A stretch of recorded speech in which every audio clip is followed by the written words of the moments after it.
बहुत समय पहले की बात है। एक छोटे से गांव में एक किसान रामलाल अपनी पत्नी और 2 बच्चों के साथ रहता था। रामलाल बहुत ईमानदार और मेहनती इंसान था। वह अपने खेतों में दिन रात मेहनत करता और अपनी फसल बेचकर अपने परिवार का पालन पोषण करता था। हालांकि उसकी आर्थिक स्थिति ज्यादा अच्छी नहीं थी, लेकिन वह हमेशा सच्चाई और ईमानदारी के रास्ते पर चलता था। उस गांव में एक अमीर व्यापारी भी रहता था। उसका नाम दीनानाथ था। वह बहुत चालाक और लालची था।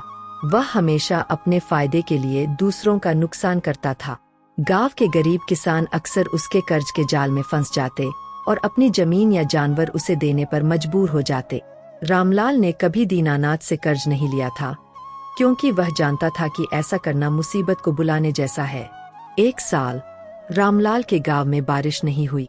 सूखा पड़ने की वजह से उसकी फसल बर्बाद हो गई। रामलाल के पास खाने तक के पैसे नहीं बचे। मजबूरी में उसे दीनानाथ से मदद मांगनी पड़ी। दीनानाथ ने उसे पैसे उधार तो दिए, लेकिन बदले में भारी ब्याज की शर्त रखी। रामलाल के पास कोई और रास्ता नहीं था, इसलिए उसने यह शर्त मान ली। रामलाल ने कड़ी मेहनत करके अगले साल अपनी फसल उगाई और कर्ज चुकाने की तैयारी की। लेकिन दीनानाथ ने धोखाधड़ी करते हुए रामलाल से कहा, तुम्हारा कर्ज अब तक नहीं चुका, तुम्हें अभी और पैसे देने होंगे। रामलाल ने अपनी सच्चाई का प्रमाण देने के लिए अपने सारे दस्तावेज और हिसाब किताब दिखाया, लेकिन दीनानाथ ने इसे झूठा कहकर खारिज कर दिया। उसने गांव के मुखिया के सामने रामलाल को झूठा साबित करने की कोशिश की। रामलाल ने हार नहीं मानी। उसने मुखिया से कहा, मैंने हमेशा सच्चाई और ईमानदारी के साथ जीवन जिया है। मैं अपने आप को निर्दोष साबित करके दिखाऊंगा। गांव के लोग भी जानते थे कि रामलाल झूठ नहीं बोलता। उन्होंने उसकी मदद करने का फैसला किया। रामलाल ने अपने दस्तावेज और हिसाब किताब को गांव के एक ज्ञानी व्यक्ति के पास ले जाकर उनकी जांच करवाई। ज्ञानी व्यक्ति ने पाया कि दीनानाथ ने कागजों में हेरफेर किया था।